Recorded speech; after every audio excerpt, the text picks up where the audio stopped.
I've observed before that no conflict in the world seems to be as polarizing as the conflict between Israel and Gaza, and more broadly Israel and the Palestinians, even more broadly Israel and the Arabs, although that's a bit generic. Um, there's a lot of wars going on in the world right now. This is by no means the only conflict, although it has been reported in several sources that, proportionally speaking, it's the deadliest in terms of casualties per day of the 21st century. Now, that cannot really be verified because different conflicts, there's wildly varying figures. For example, the Iraq War, from a low of 150,000 dead to up to 1.6 million dead. So these claims that it's the deadliest, proportionally speaking, conflict of the 21st century need to be treated with a bit of caution. I remember the end of the Sri Lankan civil war in 2009. It was reported 20,000 people died in those closing weeks, so surely that would be up there as well. Um, but, I think whatever way you look at it, it's a very, very grim situation. I mean, even if people say, well, you can't rely on the figures because it's the Gaza Health Ministry, which is run by Hamas.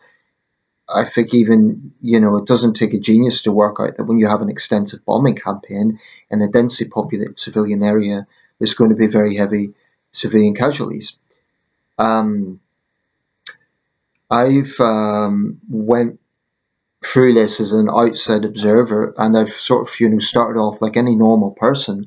I was disgusted and shocked by what happened on October the 7th, a brazen terrorist attack on civilians. Some horrendous things happened that day, and like any normal person, I'm disgusted by what Hamas done. I'm disgusted by the taking of hostages. It's repugnant, and those people, if they do survive, they'll have PTSD for years. But increasingly, I've become very uneasy about the way that Israel is conducting this war. It's emerged that IDF troops are engaging in some disgraceful behaviour, looting of Palestinian homes, singing songs dehumanizing the Palestinians, basically saying that they're all Hamas. A rap video has emerged in Israel which shows the sort of desensitization that's going on. Now, apparently it's in Hebrew, apparently it's attacking Hamas fighters. Fine, that's, they're terrorists, they've attacked Israeli civilians, but it's also including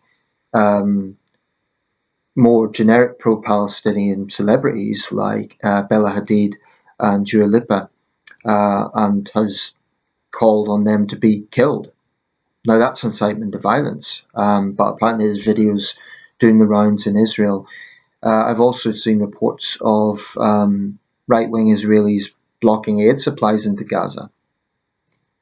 So frankly, Israel is not doing very well in the PR campaign right now.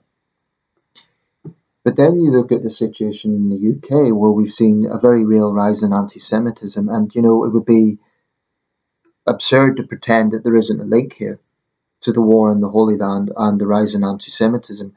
I think anti-Semites are using it as an excuse.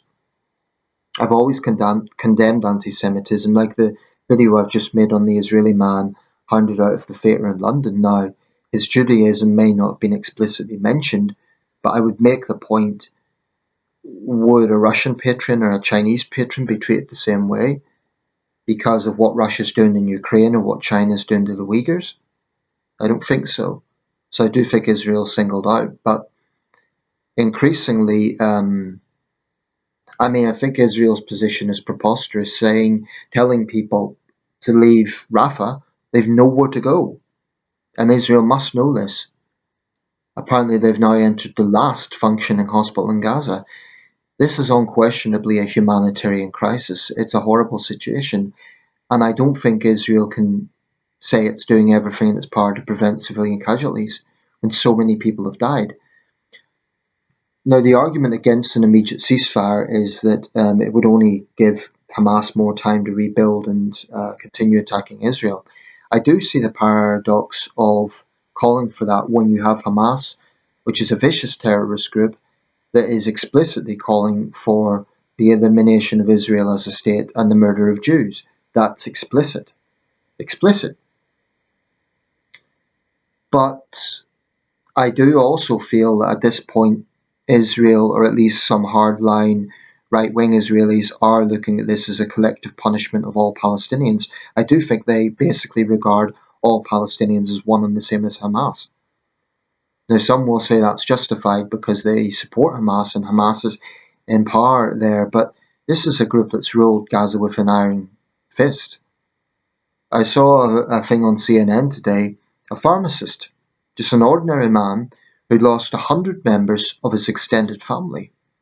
Now, this guy clearly said that he shared empathy with the Israelis on October the 7th. This man wasn't a terrorist, but he was very, very angry with Joe Biden for support for Israel, although Tony Blinken and Biden have come down more on critique of Israel recently. David Cameron has criticised Israel, and the UK has now sanctioned some violent settlers. I have to be honest, I am thinking that this sort of approach of blind support for Israel is not right. I mean, in terms of supplying Israel farms, I think it's very different from the situation in Ukraine, and I don't think any two conflicts are exactly alike. In the situation with Ukraine, we're talking about an invasion. In the situation with Israel, we're talking about a country responding to its worst ever terror attack, but now seems to be engaging in collective punishment. And the more innocent Palestinians are brutalized and killed and maimed, the more Israel is going to be hated in the region. That just goes without saying. So I'm skeptical of how Israel's carrying this out, particularly the bombing campaign. But then, I'm not naive. I can see that Israel has to do something. But frankly, it's very difficult, to just have this blind support for Israel if you have an ounce of compassion, an ounce of conscience. I do question those who look at this situation through the prism of it's black and white, Israel's the victim and the hell with the Palestinians. I do think there's a dehumanization of the Palestinians going on. And I know that Hamas is a vicious Islamist group. I know that they hide behind civilians. And I know that it's a very difficult position that Israel's in. But frankly, when Israeli soldiers are dehumanizing Palestinian people, when you have the civilian casualties mounting as they are, when Israel claims it's providing a humanitarian passage, yet those people have nowhere to go, then one has to consider that Israel is losing the PR campaign. And I think there will be Israelis who are very critical of Netanyahu who are well aware of this. And they're in an awful position because, on one hand, they will not be joining those ultra-nationalists who are dehumanizing the Palestinians, yet they recognize that Hamas is a vicious group. Remember, a lot of the victims on October the 7th were on the left of Israeli politics. This is a cruel irony. Those people were probably critical of Netanyahu. Those people would have been pro-peace. Some of them worked with Palestinians, in humanitarian outreach programs. This is why I get really sick of this idea that this conflict is black and white. On both sides, you'll get extremists who are dehumanizing the other. I do feel that in a lot of the pro-Palestinian demos, there have been terrorist sympathizers who are disgracefully glorifying Hamas. That goes well beyond supporting the Palestinians. But frankly, there are also hardline Zionists who are dehumanizing the Palestinians. And both sides are just fueling the flames. Now, I'm not saying it's a question of just being smack bang in the middle, but I do think this country's being a little bit too pro-Israel in the consequence of things that have happened. I think on October the 7th, that made absolute sense. But it's a little bit like America after 9/11. Understandably, the international community, rushed to defend America and speak up for the victims, but there was controversies over how the war on terror was carried out, aspects of it at least. I'm reading a very insightful book by the former Pakistani dictator, and let's be honest, he was a dictator, Pervez Musharraf, But Musharraf was in an incredibly difficult position after 9/11, and he has an interesting chapter on how he was genuinely angry about Islamist terror, both in the US and in Pakistan, and how the Pakistani forces did indeed go after Islamist terror.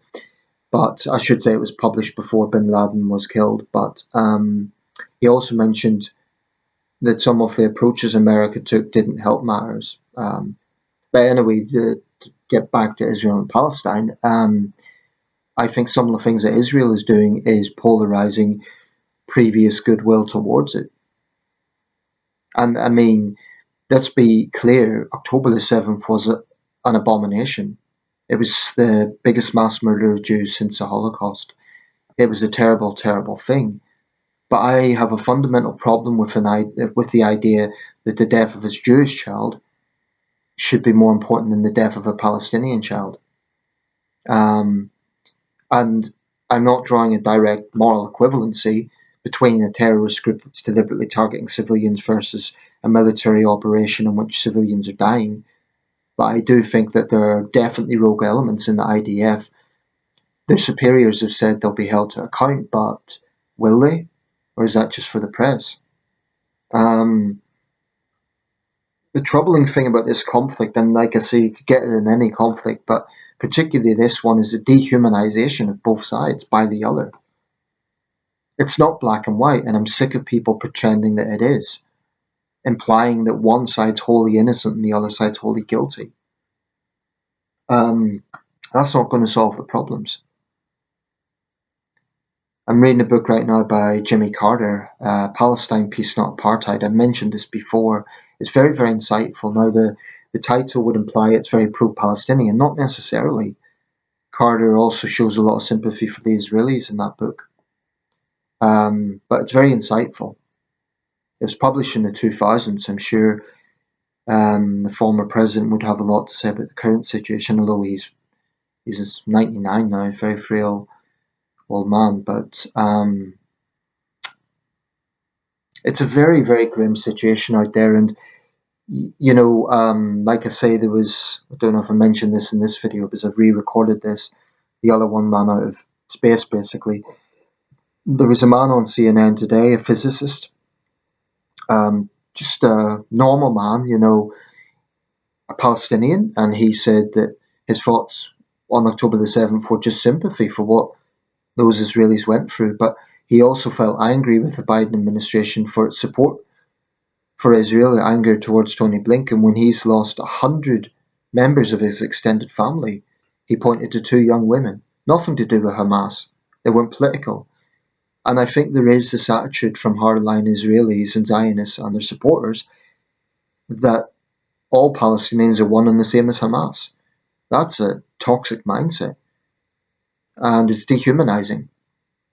Just as dehumanizing as anti-Semitic hatred of all Jews. I don't know how this thing's going to end. I don't know if Israel's planning to basically force all the people out of Gaza. Actually, that would constitute ethnic cleansing. I don't know how this is going to end, because whilst thousands of Hamas fighters have been killed, there's still many left. I think there's going to have to be some sort of long pause in the fighting to allow some degree of respite for the suffering, because at the moment these brief pauses are not enough. And I think Israel could be doing a lot more. But in any criticism of Israel, it can never be forgotten that Hamas has a stated agenda of its call for the removal of the Jewish state, and its explicit calls for violence against Jews. Now, in that context, I think it's unreasonable to expect Israel to just basically bow down and accept peace when the other side isn't. It's fine to call for peace in a situation where they've been hit hard, but then they're just going to regroup and continue to attack Israel. So that's why a ceasefire is not looking long term, because a ceasefire wouldn't end this war. Might temporarily, but Hamas will then continue attacks on Israel. Israel will continue responding. So the only ceasefire that matters is one that actually has a permanent solution to this problem. And so long as Hamas is involved in that, it can't happen. That's why this is such a difficult situation. But I went from, like any normal person, I was disgusted by what happened on October the 7th, to now, frankly, I'm quite critical of Israel and critical of how they're going about this. I think that it is starting to look like collective punishment. And it's no good saying, "Oh, we're giving people a humanitarian passage." Where? Where do they go? Literally, where do they go? So, it's a very, very grim situation, very depressing. But all I would say, all I want to put out with this video is to say that it is not a black and white conflict. And dehumanization of either side is repugnant and will not help anyone.